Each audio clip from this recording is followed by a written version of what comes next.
సాహిత్యవనం అధ్యక్షురాలు శాంతికృష్ణ గారికి, అలాగే ఈ సభలో తన తన రచన తన కవిత్వం మీద రచించబడినటువంటి వ్యాసాల మిత్రుడు ఏనుగు నరసింహారెడ్డి గారు, అలాగే ప్రఖ్యాత కథకుడు మన పెద్దింటి అశోక్ కుమార్, తర్వాత మన సాహితీ ప్రస్థాన ఎడిటర్గా మంచి కథకుడుగా మంచి ఉపన్యాసకుడుగా పేరుగాంచినటువంటి సత్యాజీ గారు, ఇంకా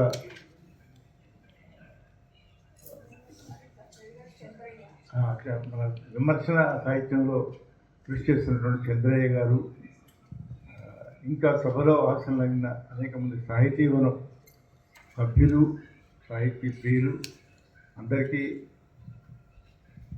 హృదయపూర్వకమైన శుభాకాంక్షలు.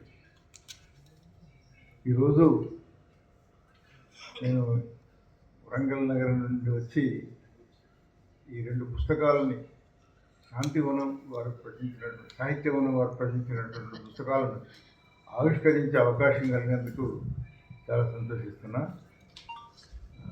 మన శాంతికృష్ణ గారు చాలా ఈ 4-5 సంవత్సరాల్లో నాకు అత్యంత ఆప్తురాలైనటువంటి మంచి ఆత్మీయ మిత్రురాలు. ఇక్కడ ఒక సాహిత్యవనం అనే ఒక సంస్థను స్థాపించి దాన్ని చాలా విజయవంతంగా నడిపించడం ఆమె చేస్తున్న గొప్ప కృషి. ఒకప్పుడు ఈ సాహితీ సంస్థలు చాలా ఉండేవి, కానీ క్రమక్రమంగా ఈ సాహితీ సంస్థల సంఖ్య బాగా తగ్గుతూ వచ్చింది. ఒక సాహితీ సంస్థను నడపడం, చాలా కాలం దాన్ని సజీవంగా నిలపడం చాలా కష్టతరమైనటువంటి విషయం. అట్లాంటి ఈ సాహిత్యవనం అనేటటువంటి ఈ సంస్థని స్థాపించి దాదాపు 2015 నుంచి కదా 9 years, ఈ 9 సంవత్సరాలు చాలా విజయవంతంగా నడిపిస్తున్న శాంతికృష్ణ గారికి నిజంగా హృదయపూర్వకమైన అభినందనలు. ఎందుకంటే సాహిత్య సంస్థల్ని నడపడం చాలా కష్టతరమైన విషయం. చాలా సాహిత్య సంస్థలు ఇట్లా వస్తాయి, మళ్ళీ చాలా త్వరలోనే మూతపడతాయి. అట్లా కాకుండా ఈ 9 సంవత్సరాల నుంచి ఆమె ఈ సంస్థని చాలా విజయవంతంగా నడపడం చాలా గర్వకారణం. నిజంగా నేను చాలా సంతోషిస్తున్నా. మేము కూడా వరంగల్లో చాలా సాహిత్య సంస్థలు స్థాపించాం. కొంతకాలం నడిచి అవి కనుమరుగైపోయాయి. అట్లా కాకుండా ఈ కనుమరుగైపోకుండా దాన్ని కాపాడడం అనేది చాలా గొప్ప విషయం. సో అందుకు శాంతికృష్ణ గారిని నేను హృదయపూర్వకంగా అభినందిస్తున్నాను. ఇక ఈ 2 పుస్తకాలు, ఒకటి కథలు, రెండవది కవిత్వాన్ని గురించి మన ఏనుగు నరసింహారెడ్డి గారి కవిత్వాన్ని గురించినటువంటి విమర్శన వ్యాసాలు. ఈ 2 పుస్తకాలు కూడా చాలా మంచి విలువైనవిగా నాకు అనిపించింది. ఇప్పుడు ఏనుగు నరసింహారెడ్డి గారిని చూస్తే చాలా సంతోషం కలుగుతుంది. ఎందుకంటే ఆయన చాలా చక్కగా అందరితో బాగా కలిసిపోతాడు, మంచి మిత్రుడు. ఒక అడ్మినిస్ట్రేటివ్ ఆఫీసర్ అయినప్పటికీ కూడా ఆయన అడ్మినిస్ట్రేటివ్ ఆఫీసర్, ఐఏఎస్ ఆఫీసర్ని అన్నటువంటి ఆ భేషజం ఆయనలో అనువంతైనా కనిపించదు. అది చాలా గొప్ప విషయం.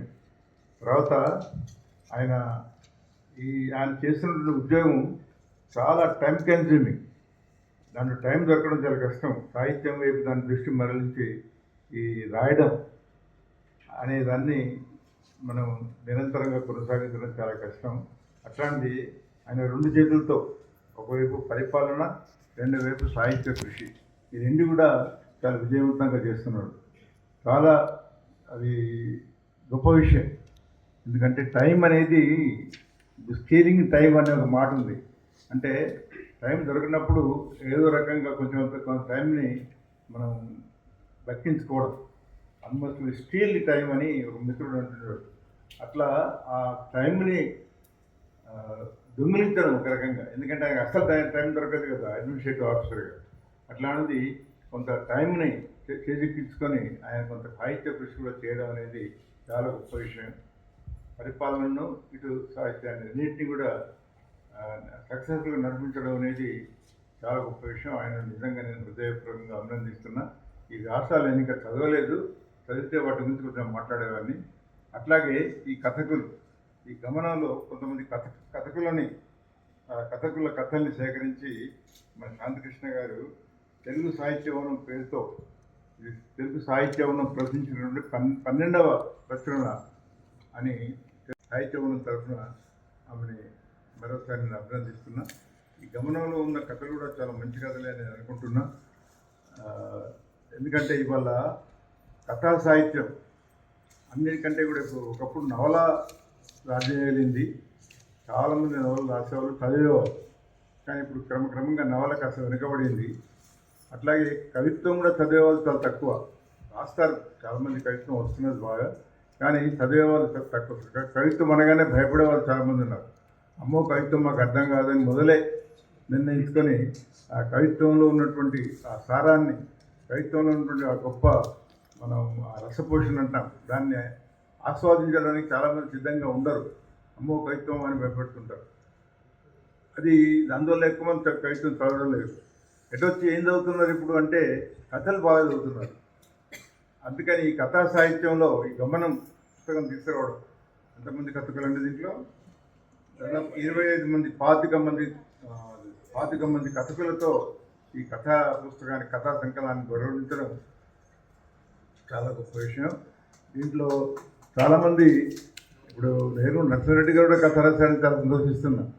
ఆయన చెప్పిన కవిత్వమే కాకుండా కథలు కూడా రాస్తున్నాడంటే చాలా సంతోషం.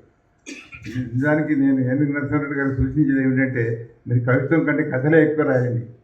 ఎందుకంటే కథలు ఎక్కువ రాస్తే మీరు ఎక్కువ మందిని చేరుకోగలుగుతారు, ఎక్కువ పాఠకుల్ని మీరు సంపాదించుకోగలుగుతారు.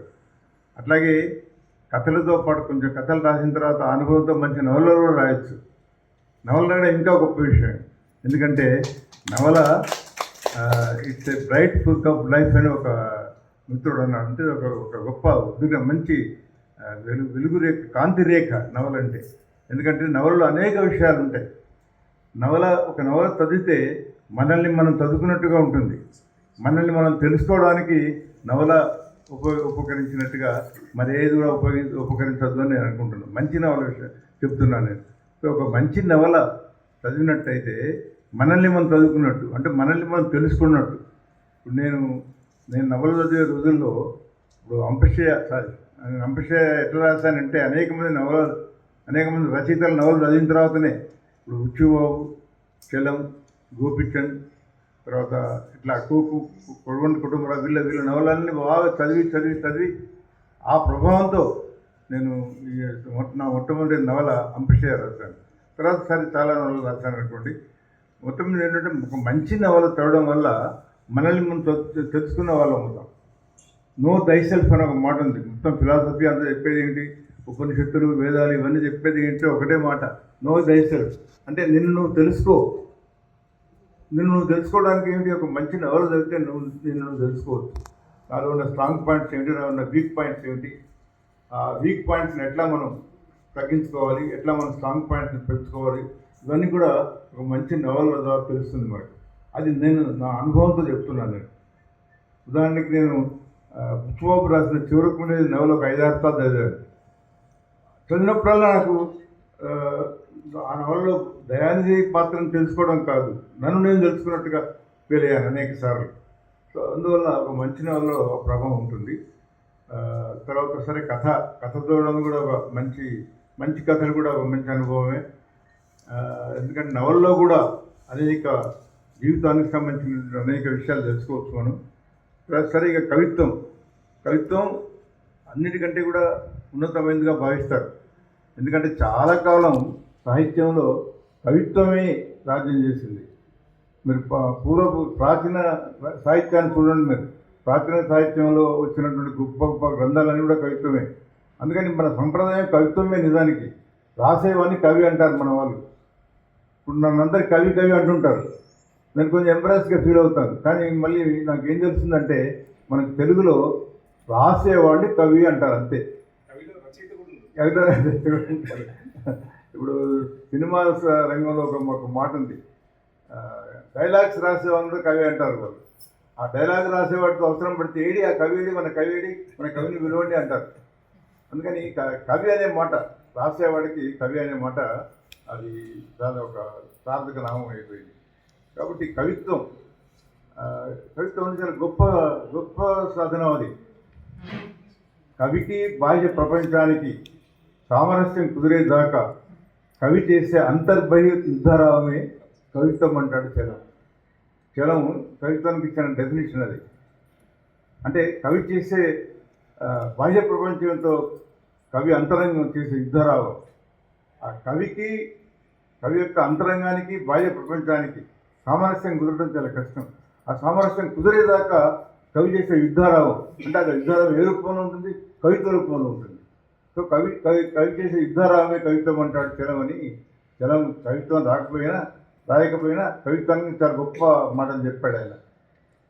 ఆయన మహాప్రస్థానానికి రాసినటువంటి ముందు మాట ఏదైతే ఉందో అది గొప్ప సాహిత్యం. కొంతమంది కవి అంటే చలం అంటే చాలా పిచ్చిన వాళ్ళు కొంతమంది ఏమంటారంటే మహాప్రస్థానానికంటే కూడా చలం రాసినటువంటి ఆ యోగ్యతాపత్రమే చాలా గొప్ప సాహిత్యం అనే వాళ్ళు కొందరు ఉన్నారు. నా మిత్రుడు ఒక ఆయన పేరు పిచ్చిరెడ్డి, చాలా క్లోజ్ ఫ్రెండ్ నాకు, పాపం చనిపోయాడు ఇప్పుడు. ఆయన ఒకసారి శ్రీశ్రీ గారికి ఉత్తరం ప్రశ్నల జవాబులు అనే శీర్షిక నిర్వహించారు కొత్తగా ఉన్న శ్రీశ్రీ గారు. ఆ శ్రీశ్రీ గారికి ఒకసారి ఆయన ఒక ప్రశ్న రూపంలో ఒక కార్డు రాస్తాడు. ఏమనంటే శ్రీశ్రీ గారు, మీ మహాప్రస్థానం కంటే చలం రాసినటువంటి యోగ్యతా పత్రమే చాలా గొప్పదని నేను అంటాను, అంటే మీరేమంటారు అని రాశాడు. అయితే ఆయన ఏమన్నాడు, మీరు సార్థక నామధేయులు అంటారు అని ఆయన జవాబు చెప్పాడు. ఎందుకంటే పిచ్చిరెడ్డి పాపం చెప్పలేదు కాబట్టి మీరు సార్థక నామధేయులు అన్నారు. అంటే ఆ యోగ్యతా పత్రాన్ని ఆయన ఏమన్నాడు చలం గారు, దానికి యోగ్యతా పత్రం అని నేను పేరు పెట్టలేదు, దానికి ఎవరో పెట్టారు, అంటే ఎవరో శ్రీశ్రీ గారే పెట్టుకున్నారు పత్రం. ఆయన ఏమంటాడంటే ఒక గొప్ప మహాకవికి నేను అర్పించినటువంటి నేను జోహార్లు చెప్పాను ఆయన. అంతే తప్ప నేను యోగ్యతా పత్రం కాదు, నేను దానికి సర్టిఫై చేయలేను. నేను కవిత్వాన్ని నాకు నిర్ణయించి దాన్ని తూకం వేయడానికి విమర్శన రాళ్ళు నా దగ్గర లేవు అన్నాడు చలం గారు. అంటే రాళ్ళు లేవు, సరే నువ్వు కవిత్వాన్ని అనుభవించి పలవరించు అని శ్రీశ్రీ చెప్పాడు ఆయన. సో అట్లా కవిత్వం అనేది గొప్ప